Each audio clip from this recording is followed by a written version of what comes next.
hit the subscribe button if you want to receive more notifications of uploads. Also, give us a thumbs up if you enjoyed the video and leave a comment. Shirls, you've always been a musician, but who or what inspired you to start songwriting? Oh, that's a good question. Well, actually, I've always written songs, and I guess, like, you know, it's been in the blood.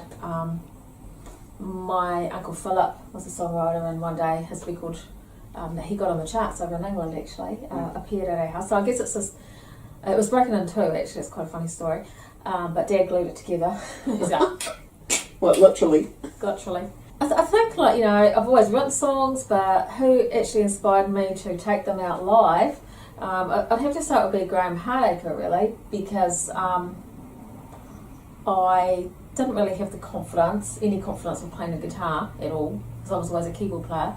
Yeah, so Graham sort of said to me, "Oh no, your songs are really good, and your guitar playing is, you know, you're okay." So, you know, he encouraged me. It was the very first CD I put out, and it's the one that's got circles on it, which everyone seems to like.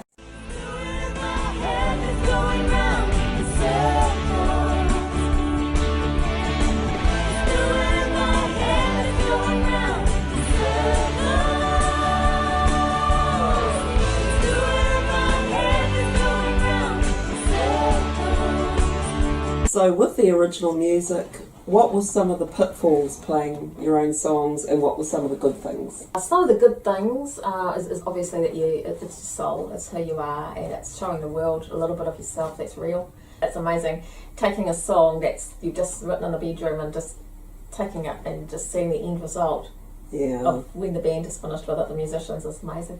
I've always wondered how you can write so many songs so quickly, and then suddenly we're in the studio playing them, and next thing there's an album out. Go figure that one out. Yeah, I don't know. I suppose another good thing too would be people who enjoy your music. You find it, and I mean it's nice to make people happy. Obviously, not everybody likes your music, and that's fine. Yeah, so there's that too. You never know what you're going to write next. The excitement too of just going, oh, I wrote that song. I know that some of your songs have been played, well, apart from the Shane Hale show. The Shirley Bird. Okay, now inspiration. I mean, where do you get your inspiration from to write your lovely, lovely song? I just basically I connect with something inside of me.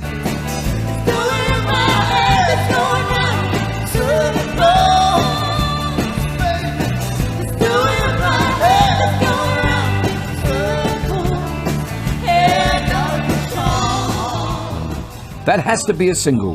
That is a hit song. Circles.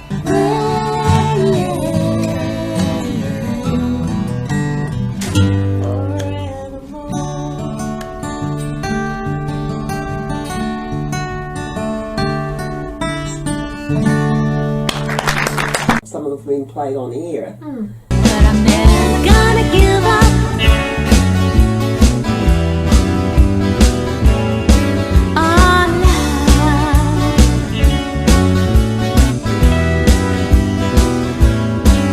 The Shirley Birds are a soft pop rock band from the Waikato. The key members are Shirley Ryder and Graham Hardacre.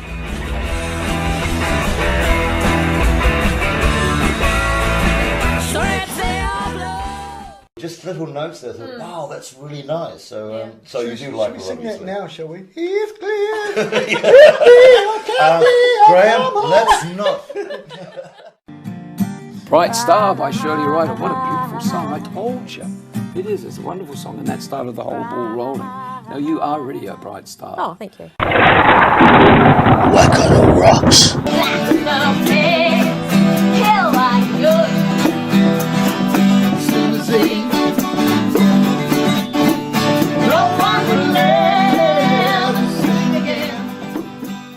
So they have got to some radio stations? Yeah, unfortunately nothing commercial that I know of. There's obviously Vinyl Destination, because we did our CD launch.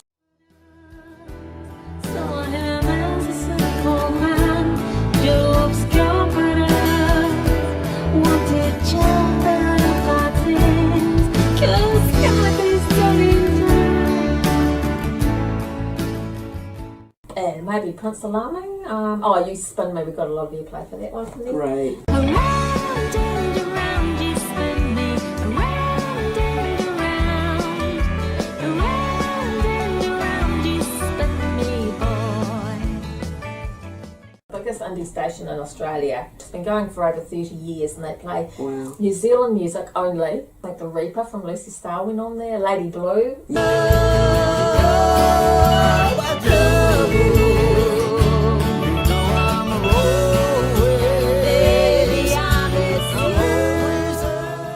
You've got on the table there, you've got some of the little sticks. That's your Lucy Starr concept album. So tell me about that. What inspired you? So they're the computer sticks. Oh, well, that's an interesting one. It's something I don't do anymore. I channeled an album after David Bowie's death. Coming soon, a musical fantasy joyride into a world where magical dreams become reality. Like, why did you do that album? What made you want to go there? I think what happened was David Bowie died, and I was a big fan of David Bowie, and I wanted to write something to remember him by, but I sat down with my guitar, I just couldn't write anything, I was just mind blank. Someone I know had been saying to me, oh, you know, you've got a spirit guide that wants to help you write. So let's open that shit up. So I did, and and I said, okay, then you do it. Everyone can see I'm a slave to the industry, caught inside the web. The emperor's got a hold on me. Everyone can see I'm a slave to the industry. Everyone can see. And I wrote the album in about 6 weeks, and then I took it up to the studio, and we put together a visual concept album, which is basically a movie of songs with. And I did see that, and I was very impressed. Thank you, and Shane Davies did the narration. Yeah, he did a great job. Up at Soundtree Productions. Yeah. And we had a little launch at the end of it when it was all completed, and we had it up at. Shane turned the studio into a Cinema. It was cool as. It was cool. Yeah. All my mates turned up for Meso Friends, so that was we pretty much packed up, didn't we? Yeah, we did. It was a great night. So creative and such a musical genius actually. In a lot of ways. And video too. Yeah. Because Shane actually brought this all to life on video, with also the help of those people that are in the room. It was an invite with bring your own popcorn. and listen to pop.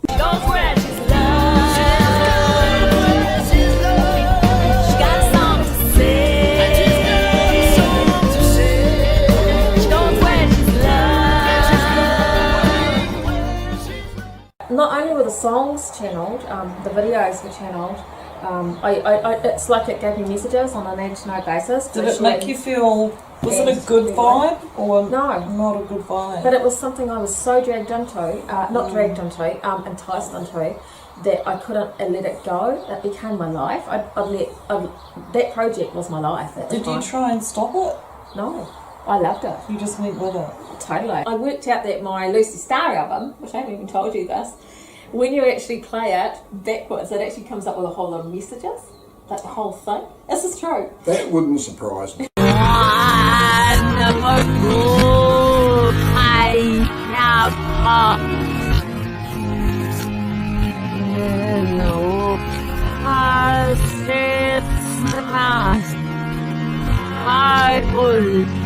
Believe that. I mean, this house I live in is 101 years old, and I've seen stuff, and I've been sitting with people and seen stuff, so I know it's not just me hallucinating and being, Yeah, because he was saying about the telephone. Yeah. Flying. Flying across the room. Who are some of the musicians you've played with along the way? Siemens Night, which was kind of like the precursor to EO. Running from a light, a light that never was light. Running from a shady haze. Running from a mock that never was right. Running from a night at sleep. Running from a king and queen inside the TV. Running from the latest breed. Brad Collins, because I was in Celsius with Sly, Sammy, Nahika, and Brad. You were mostly playing keyboards earlier? Yeah, I was a keyboard player. I was also in a band which I really enjoy doing in Wanganui called Luminosity with these girls. Check them out. Actually, they no longer are Luminosity, they're another band. I don't know if you can see that, but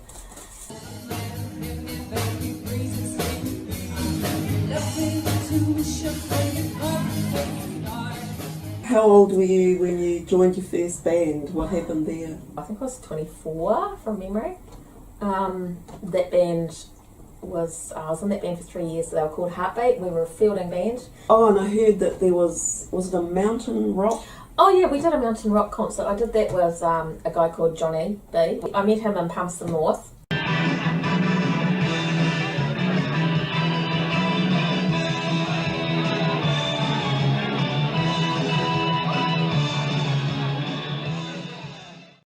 And he asked me to join his 6-piece band at Mountain Rock, and it was a great experience. So it was a nerve-wracking experience. I was the keyboard player.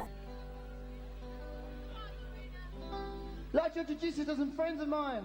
Got together with us especially for this occasion. Sam Hunt, the poet, you know. Yep. I think he was on before us, and after us was Hello Sailor. Yeah, so that was nice. Hello, yeah. And I hear you had an experience with pyrotechnics. At that gig there was the Mutton Birds, us, and Hello Sailor again. And we were supposed to be the opening act, not the grand finale. But I soon found out why the others didn't want to be the grand finale. Because when I got on stage, I had this pyrotechnics, which is fireworks guy, marking crosses and things all around me, saying, don't stand here, don't stand there. At the end of the gig, there was like fireworks ash all over my keyboards. But that was at the top of Mount Ruapehu. It was a gig we did for the Coca-Cola reps. It was a great gig. Wow, sounds like it went off with a bang. It did, yes. What's been your experience, covers versus original music? I think covers is a great place to learn. Learn how to play with other musicians. Learn how to listen to music and copy it, you know, if you're playing instruments or if you're singing. Develop, you know, like singing, playing instruments, it's all about copying for me in the beginning, and then as you learn, you move on, and then you can start to develop your own style, and I think that's where it leads to becoming an original artist, because then you've got your own style and your own way of doing it. But it's always good in a covers band. It's like anything, you've got to go to kindergarten before you go to university. Baby steps. Yeah, baby steps. Online, you were involved with People of Paradise. Of course, Linda, she did that show with me. She did the camera. So we started off with People in the Bay, and then we ended up in Auckland. In one particular weekend, we interviewed Andrew McClellan, who is Marsden. He's not doing blues, he's doing the straight one. You know, whatever you call it. First position. That'll be it.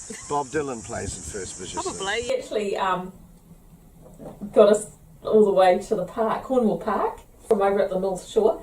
On every corner, he was telling us where to turn on the phone. It was quite hard case. It was, Pete Warren too, yeah, we interviewed. He came to our hotel, he was a character, yeah. You know, Morris Greer, yes, Liam Ryan from the Narcs.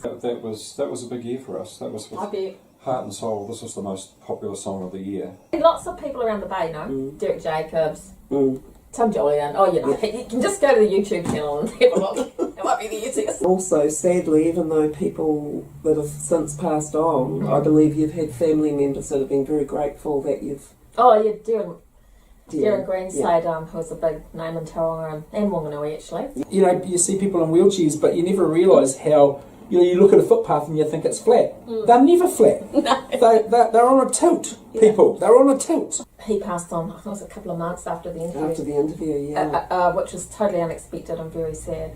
That was obviously a very important interview. And I did, his partner, she was very grateful for the interview. Oh, that's lovely. Yeah, that interview alone, and how it's a record of someone's life, you know, that would be there. Same with Dean Sutherland, you know. No one would know. If they came in, they wouldn't even know there's anything wrong.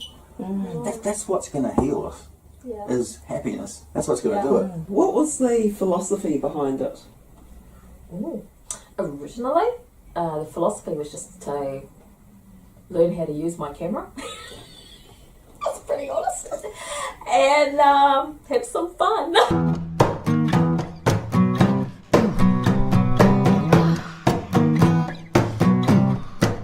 You know you wanna,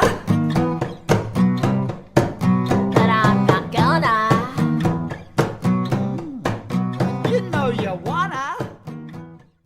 somebody has never written a song before, what would your advice be to somebody starting out? Apart from don't. What advice would you give to a young woman that's just starting out and they haven't even really begun their journey, but they want to record and get their songs out there? Okay, first of all, don't screw the crew. I think just really don't be discouraged, because when you first start out, it's a learning process like anything, and your first song might be your best song, but sometimes it isn't, and you take it to someone and you say, what do you think of this, and they're a really good songwriter, it happened to me, and they're like, wow, they'll encourage you, but this is like, you've got to keep working on it, and that's kind of not what you want to hear when you think you've written this great song. There is an element, even at a really low level, of the boys' club. So and you have to kind of be a woman in that, but stand strong in it. Yeah. Don't find ways. Make sure you find ways that you can thrive in that and not actually be pushed down or pushed out. Something I haven't done is try and get versed with a few more skills on the guitar or your instrument, so that you can use different chord patterns and different progressions. Right. Or listen to how one band like Nirvana, for example, will be a little bit different chord progressions, and the easy ones compared to someone else like Bob Dylan, for example.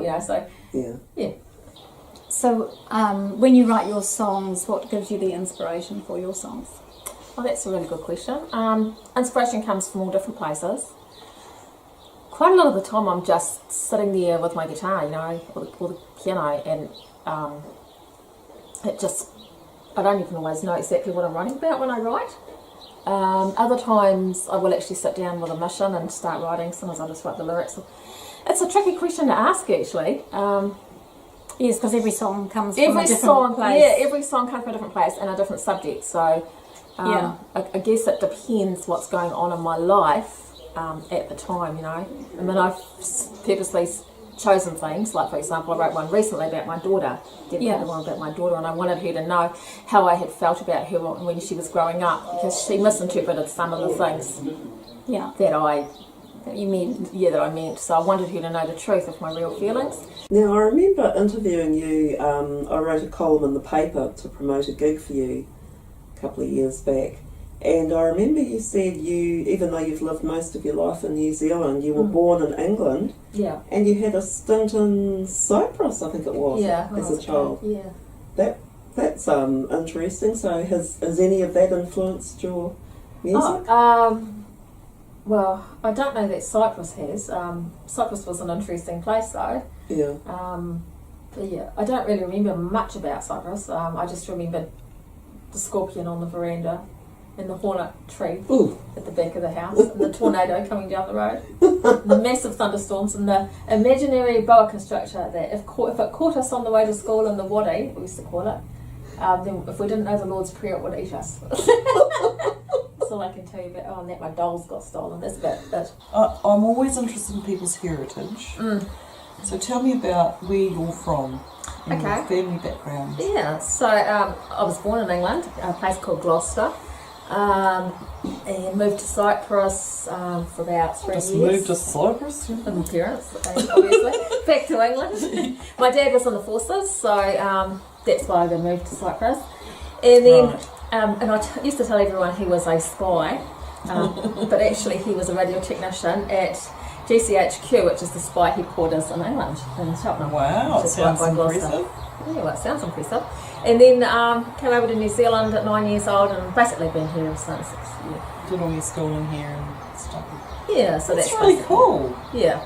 I like that. My brother's now in America. He's been there for years. He's as a computer something or other was here. So when you came to New Zealand, where did you live in New Zealand? Oh yeah, okay. So much to my disappointment, we ended up in Wanganui because I wanted to be, sort of something like Liverpool or somewhere, so I could. Or America would have been good, somewhere where I could have got famous, not Wanganui. There's I'm from Whakatane. Not too much scope. Anyway, we ended up there, and then comes the north, not much better. Flat. No beach. Yeah, and Yeah, and then Auckland for a year, and then been here ever since. What brought you to Tauranga? Originally. Oh, man.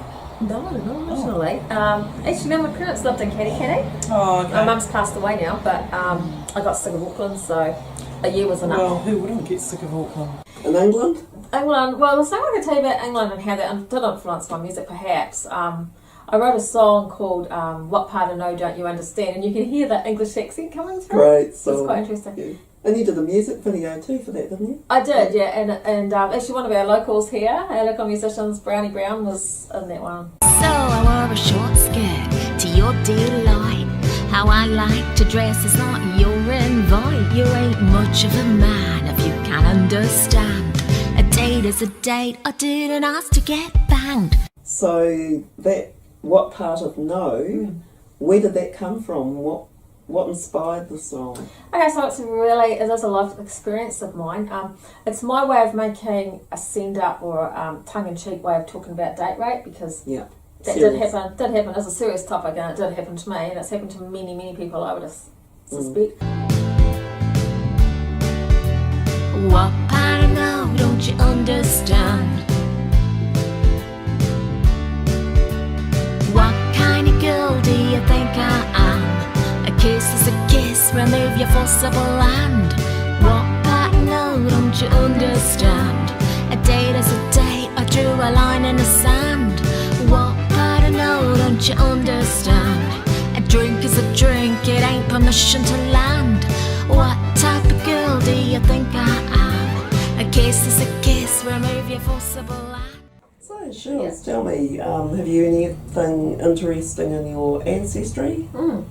Whakapapa or family tree? Yeah, I have actually. So, back a long time ago, my ancestor, I'm sorry I can't recall her name, she was burnt at the stake by the Roman Catholic Church for being a heretic. She was a Protestant, so there was that. Also, like around, I'm not sure when this happened, but it's rumoured, and there is some sort of suggestive evidence on the tree, that a relative of mine wrote or co-wrote Greensleeves, and of course it's also rumoured that King Henry VIII wrote it. So it was said that it was the lyrics that they thought that he wrote, which would make sense because the lyrics Some have been in cahoots. You never know. Because actually, coming forward again, and my great-great-great, I think he is, grandfather, now this is documented in Wiki, this is definitely true, he was chaplain to Queen Victoria. Yeah, and he's actually got his photograph in the Gloucestershire. Is that Robert William Forrest? Robert William Forrest, yes, we talked about that before. Going on from that would be, with on my mum's side, Uncle, well, he's a great-great-great or a great-great, I'm not sure, Uncle Fred, who I actually met, and he was well into his 90s. Wow. Still really switched on. In fact, I was the person that fell asleep at his house in the chair in England. I was only young. And yeah, he was the town clerk of London. Wow. So that's quite a responsible job. And moving on from that, on that side of the family, my mother's mother, she had 7 children, and they, she passed away unfortunately at 47, which was quite young, of a brain tumour. But my uncle, one of my uncles, he was, I don't know if he still is, I think for life, he's a Freemason, and how he was a banker. Okay. Yeah, and another one was my Uncle Philip, who's a songwriter, who I'm very proud of because he was he got a song of the charts over in England, as I said before, so I thought that was pretty cool. So bye, bye, bye, bye, bye, bye, you ain't going nowhere. Bye, bye, bye, bye, bye, bye, bye, you ain't going nowhere. Wow. Uncle Philip, yeah, and actually my mum's sister, one of mum's sisters was head nurse over in, I think it was like Brisbane Hospital or something over in Australia. Wow. Yeah, so she was pretty up there too, really. Oh, that's pretty interesting. Yeah. So and on your dad's side? Oh, on my dad's side, well, the family tree is quite. So whereas on my mum's side, on both sides, the family tree goes back a long way. Yeah. Especially on her mother's side. But on my dad's side, it doesn't really go past in concrete tram driver. Okay. Which was his grandfather. So we don't have a lot of information. But we do highly suspect that a guy called John Drinkwater, who you can actually look up in Wiki, we strongly suspect this, because he was affiliated with his poetry to Gloucestershire, which is where they all came from. Yeah, and he was a playwright and a poet, famous poet, famous playwright. And and because my grandmother, her surname was Drinkwater, and she's from Gloucester, and she was a poet and used to write poetry all the time for the newspaper. That she was their kind of poetry person for the paper, the local paper. So and actually looking at the photograph of that John guy, he seriously looks like her. Wow. Even down to the same sort of hair, curls, and yeah, pretty sure it's related. But because the family tree's so sketchy, we can't went off track. Went off track somewhere. But so anyway, and my grandfather too, he fought in the World War II. You know. Wow. So I'm pretty proud of him for that. And he was awesome. He's like my ultimate male role model. And he was also a great painter. And my auntie, who lives in New Zealand, which is his daughter and my dad's sister, she's a very good artist too. And I've got a couple of her pictures framed in my house and things. She sells them. She's really clever. Unlike myself, I'm very good at art. And my cousin Fiona too. She's a piano teacher. Yeah. Wow. Okay. I mean, like, she got all her grades, honours and everything, Unlike myself, who got to grade 3 and quit. And have you got siblings or? Oh yes, my brother. Actually, he has one. Well, it's not a blood relative. I can't claim it as that. But John Cougar Mellencamp, I'll claim this one as a distant relative. He was so probably about like a couple of years ago or a year ago. I don't know. My brother's. I think it was his wife's niece. I think that was the connection. I haven't rechecked it. Got married to John Cougar Mellencamp's nephew, and my brother was actually at the wedding. Oh. And he messaged me on Facebook and he said, "I think you need to know this, Shirley. I think you'll really be interested to know that I'm now a relative of John Cougar Mellencamp." I said, "Oh, was he at the wedding?" No. I said, "Oh, that must have hurt so good." Right, so you've done a number of albums now. What are your favourite songs from each album? If you have them. I would actually have to say the first album would be Circles on it. It actually is my favourite song. The second one, which also has circles on it, but I won't repeat the song. Otherwise we'll be going around in circles. I think maybe Prince Salama. My Prince Charming, Prince Alarming, Prince Alarming, he was my Prince Charming.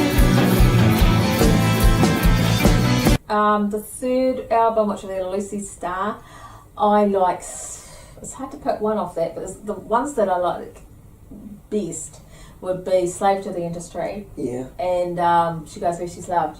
Yeah. Yeah. And the last one, which is the one I'm doing the CD launch for, which is Close to Midnight.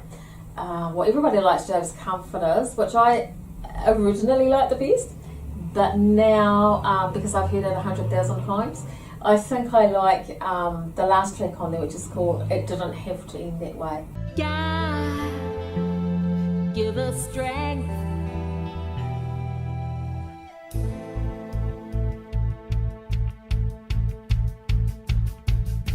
Because it's written, man will face the dawn and march to the sound of the trumpet call.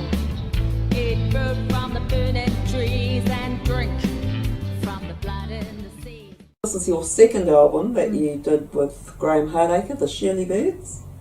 And I'm just looking at some of the titles here. It's called I Wonder What Became of Leia, who was the cat, but I noticed there's a Laodicea. Is that connected? What does that mean? No, but there is I Wonder What Became of Leia's song on there, and of course Shirley Bird's one had Leia on it, so that was the cat.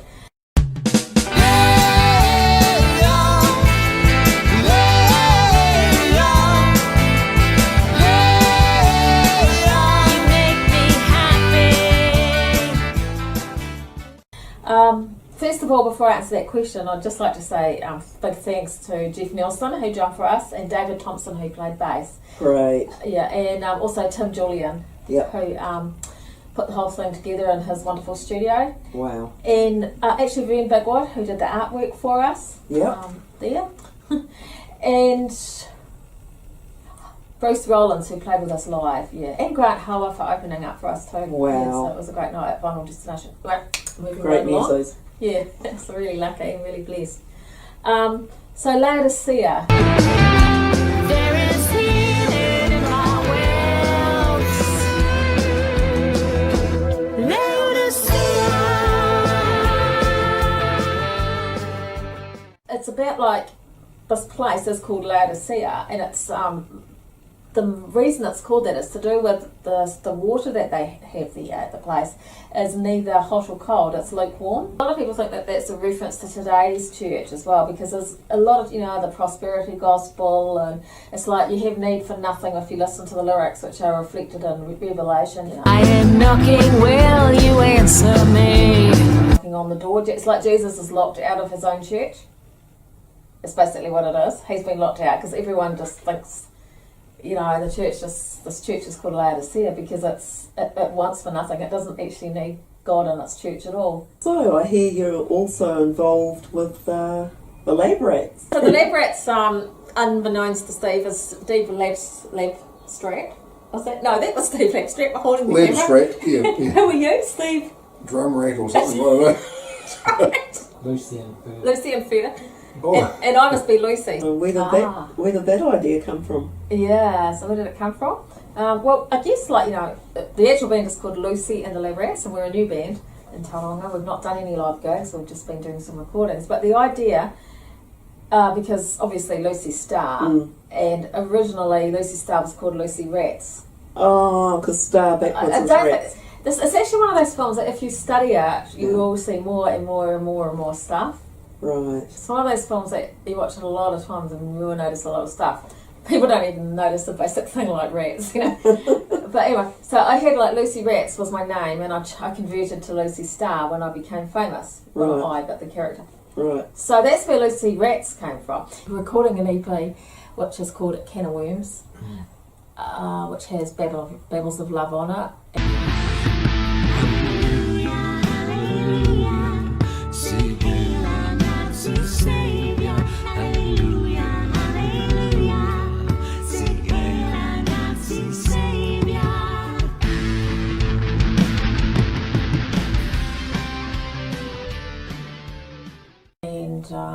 Conspiracy Theorist and a few others, Jimmy the Sick and stuff like that. But the reason I chose rats was because I felt like a lab rat being experimented on because I'm, trying to beak. So we're also going to be doing another album. People might think I'm being really dark, but and I guess it is dark. But the reason I'm doing this, and Glenn as well, is because we just want to show people like what we've discovered in my music. When we reversed it. Both our music, yeah, it's exposing Lucifer, basically. Yeah.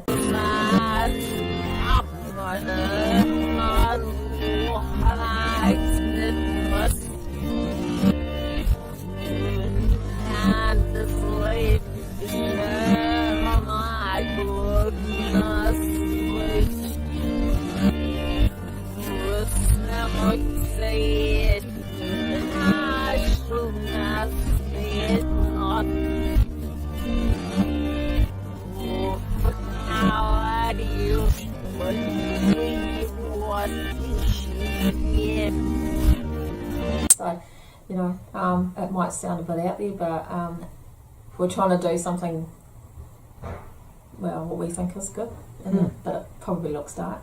Yeah, it would look dark, but the end result was good. Because truth is truth. That's what it is.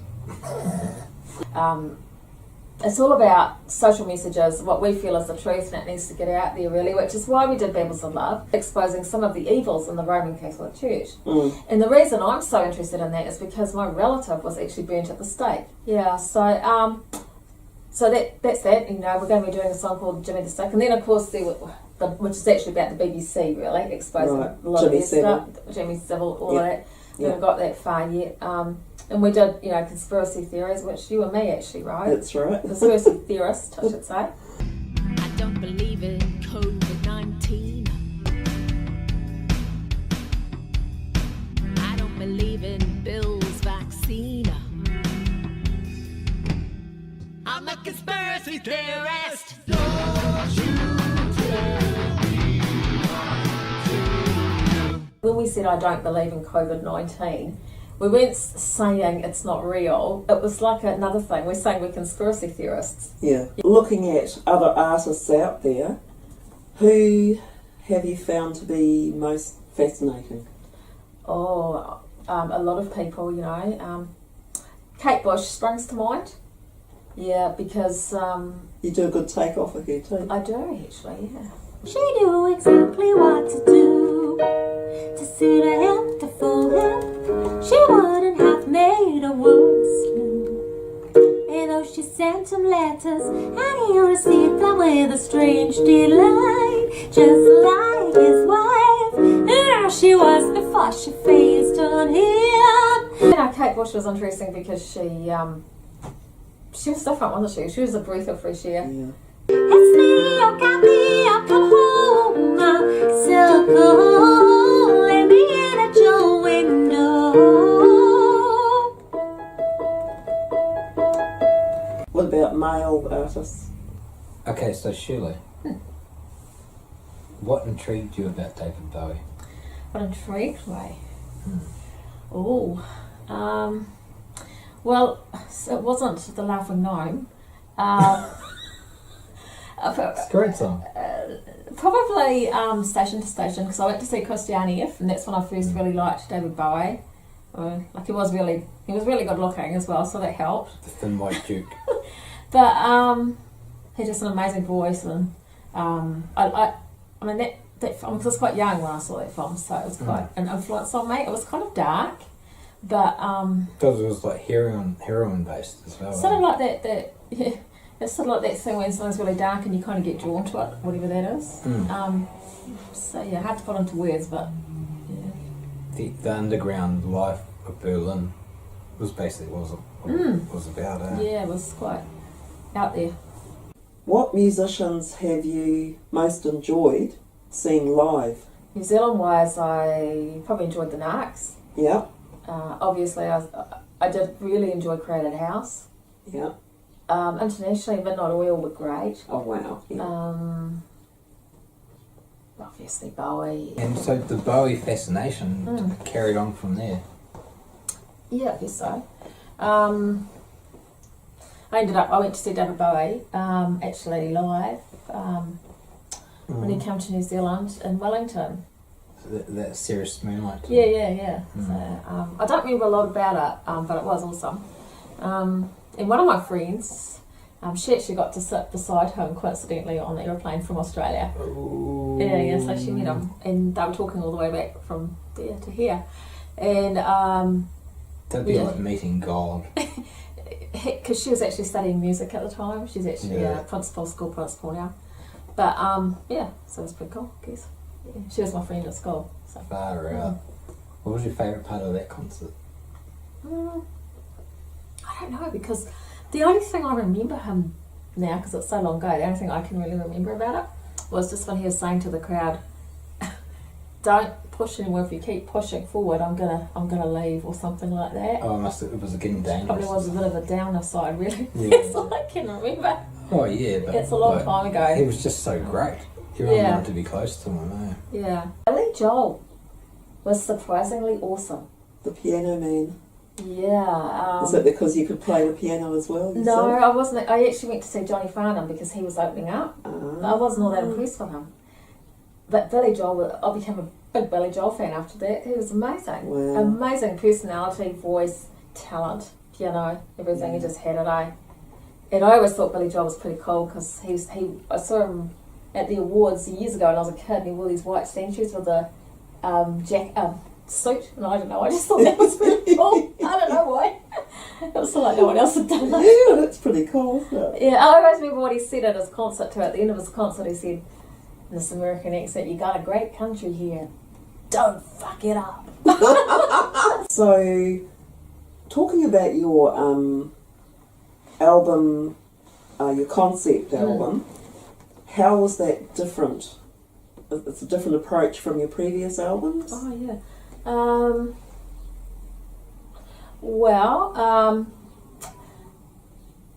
So it was more of a spiritual experience. Television. Just close your eyes to see. Ended up doing a concept album called Lucy Star, which was based around David Bowie. It was, yes. I don't know if I'd say it's based, as it works out, it probably was. It was inspired by his memory because he had just passed away and I was a big Bowie fan. And it was kind of like a part of my whole life had gone, because it was when I was young that I'd gone to his concert, you know, because I haven't gone to that many concerts too. And so it was kind of like losing a part of you almost. And it was a shock because I don't think anyone really knew that he had cancer. Well, I certainly didn't. And so no one was expecting it, you know.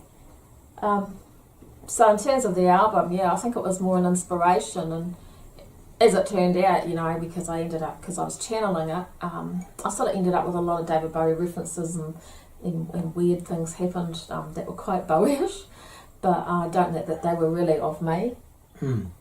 So how would you explain channeling as opposed to just writing a song? Oh, okay, so basically just open your mind and you let something write through you. It's a psychic thing, I guess. Oh, okay. You know, it goes back to Aleister Crowley and all that. A lot of musicians seem to do it. I didn't really know what I was doing at the time. And unfortunately for me, what I channeled was something I believe to be very evil.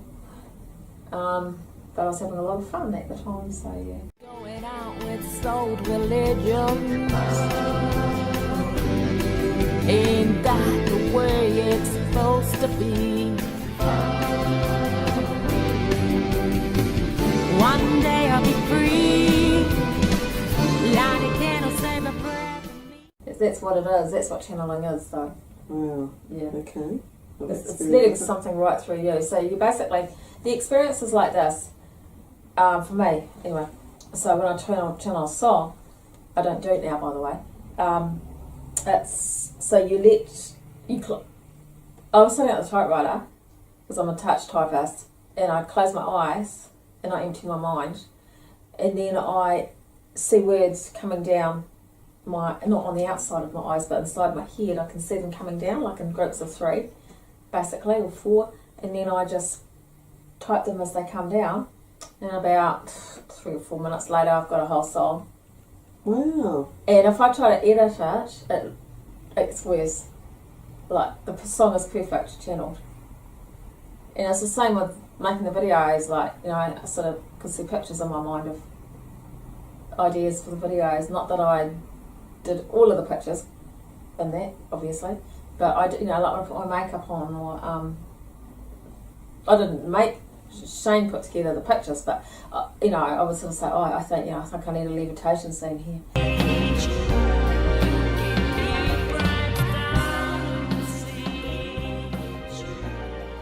Or I need I want a head cut off here. Juke is gone. That's just a song.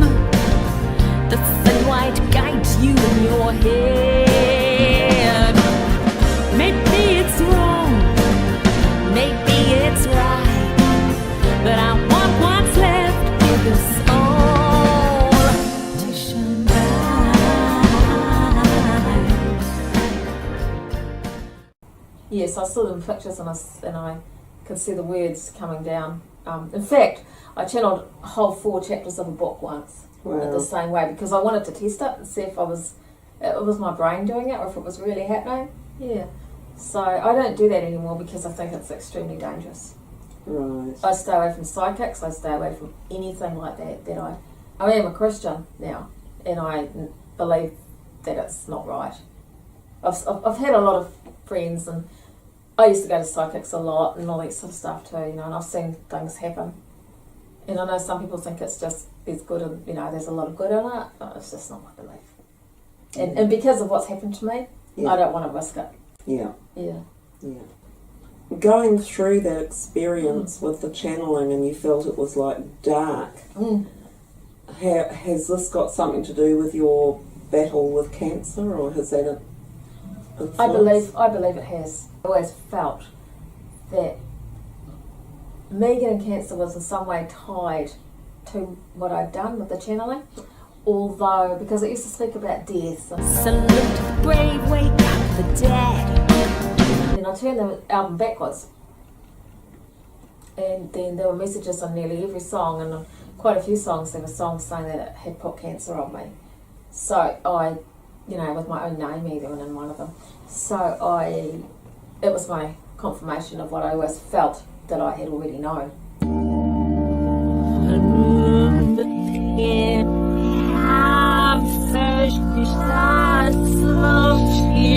But there's a lot of things when you reverse the album, my album, it comes out with a message, basically every song in order has a message, like a story message from beginning to end, and it's very, very, very dark. It would make Black Star look quite bright. Yeah.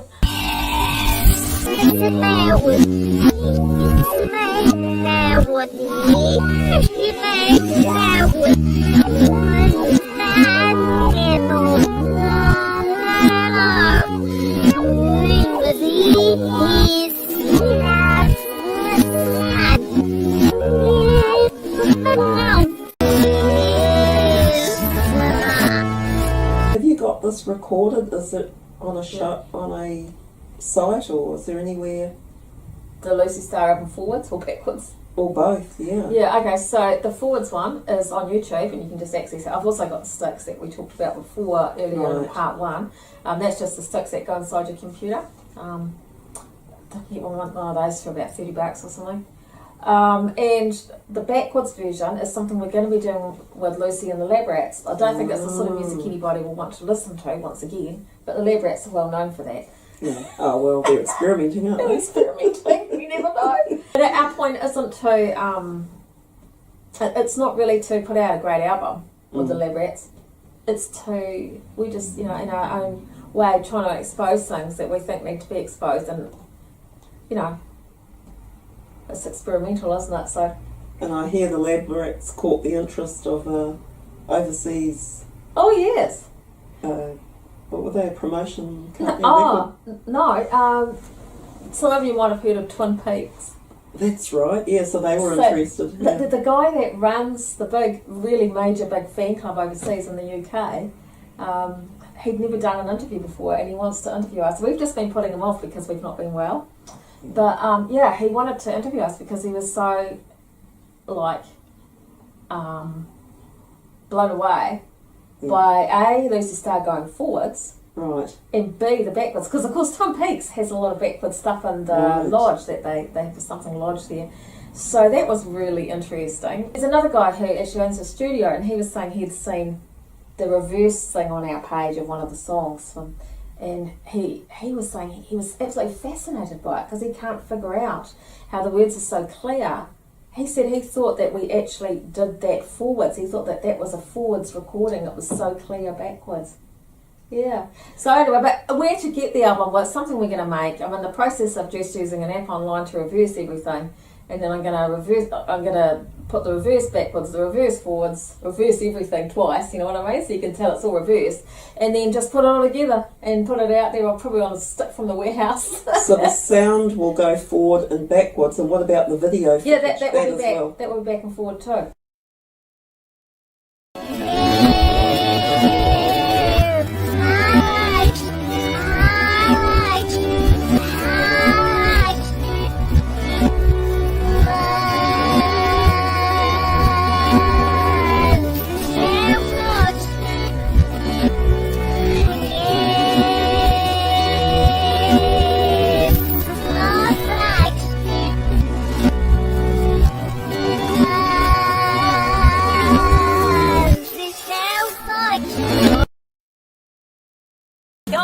She's love. She got a song to sing. She goes where she's love. She got a lot to bring. Wow. So you can see it match, and I'll put the words up, and there might be slight bits that I get wrong on the words, so you might be able to correct me on certain things. Right. Yeah, and some people will listen to it and they'll go, oh yeah. But I've also downloaded other songs and reversed them, and there's nothing there, it's gobbledygook. But these songs are not gobbledygook. That's weird, yeah. That's really weird. And there was one song that said "Sleep, Miss Shirley Ryder" over and over again. And what was happening?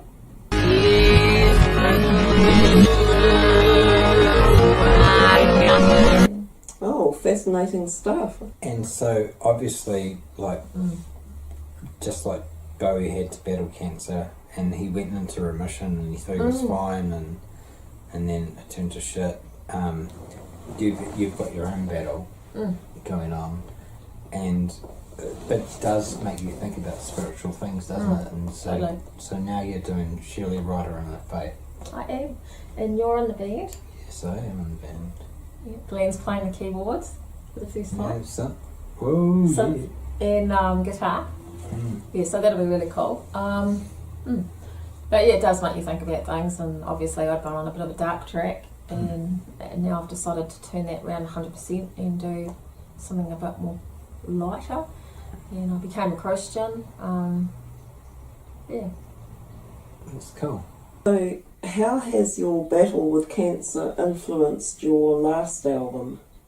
My last album being Close to Midnight.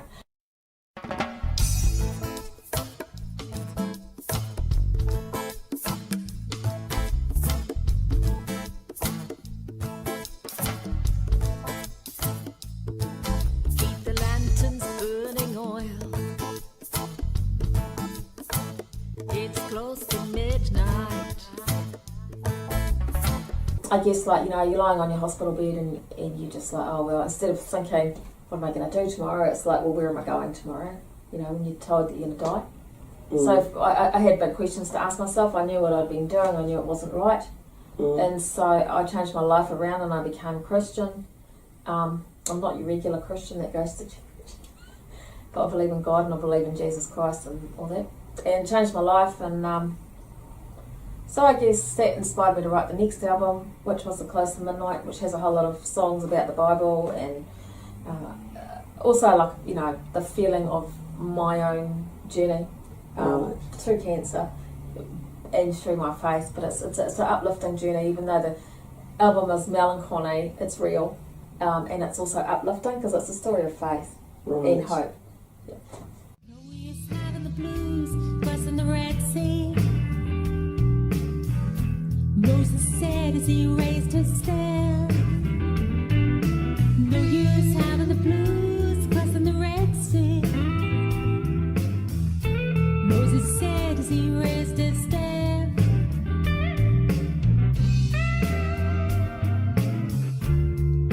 God will make a path.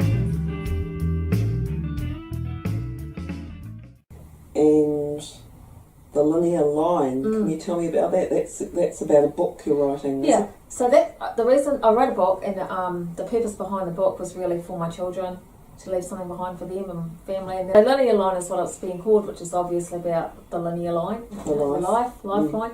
And I also had written a song called The Linear Line, and Jan and, you know, we sing it with Lady Leopard sometimes. Bye and morning, spending time,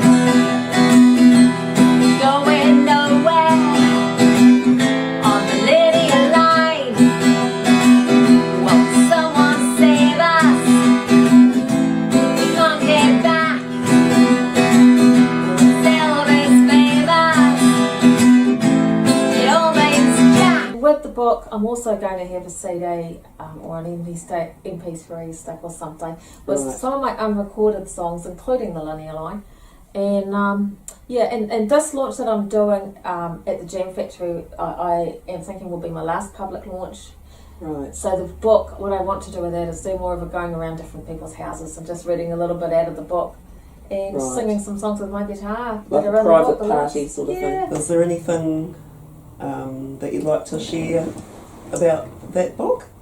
Yeah, I'll just share a little bit if you want to. Of course, I haven't written it yet, so I'm in the process. So Process of writing it. Yeah, it's still on my computer, but I'll share you something about Shortland Street up in Browns Bay. I used to live in Browns Bay for a little while. It was a beautiful sunny day, and I was climbing back behind the wheel of my non-trustworthy Bedford van when I turned around, and I couldn't believe my eyes. There to the side of me was Dr. Warner himself. But oh dear. With my key in the ignition, foot on the accelerator, the Bedford van had got off to a shaky, unorthodox start in the car park in front of him. I didn't know doctors could run that fast. They certainly didn't run that fast on Shortland Street. The van and the doctor missed each other by a whisker. You wrote a book a few years ago as well. Yeah. So I won't hold it up to the front of the camera, I'll just let you see the back, because this was actually written under an anonymous name. Right. And with a title that I won't read out, but yeah, Right. that was written in 2009, and that was quite an achievement to get that book down. It was about my story, and that's why I have it under an anonymous name. Yes, I It wasn't I have such- actually read it, and it's very powerful. Thank you. Yeah, it wasn't wasn't a happy book. No. Yeah, and it wasn't one about music. So this next one will be much lighter and easier to read. Great. Yeah. Great. Yeah, and I've also I have written another book, but I've not released. I'm not going to print it simply for the money. It'll just be online. It's basically just behind the scenes about my Lucy Starr movie, like the behind the scenes story. Cool. Things that happened. Yeah. Spiritual type things, you know, what we were talking about before, that kind of thing more. Yeah, not so much, then we went to the studio and did this, and then we recorded that. It's not that kind of a how-to book. Just interesting things that happen. Yeah, weird things that happen, yeah. Magic Music Records. Will she sign her soul away? Things are not always as they seem. Hallucinations are not always dreams. Opiate is black, opiate is white. You're in the dark, you're in the light. Psychedelic dreaming.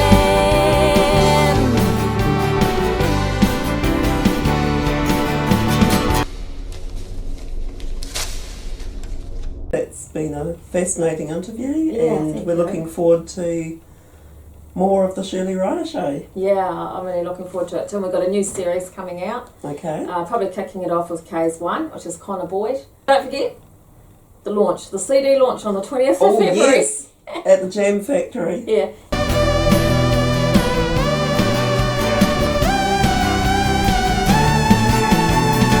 Psychedelic dreaming.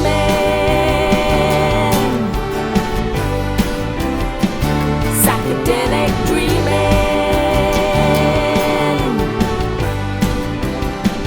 Psychedelic dreaming. Psychedelic dreaming.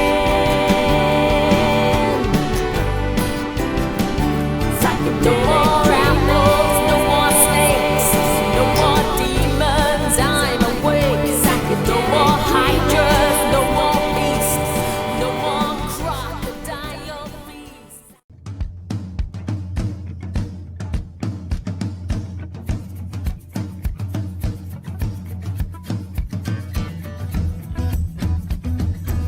Remember to hit the subscribe button if you want to receive more notifications of uploads. Also, give us a thumbs up if you enjoyed the video and leave a comment. I love to hear from you.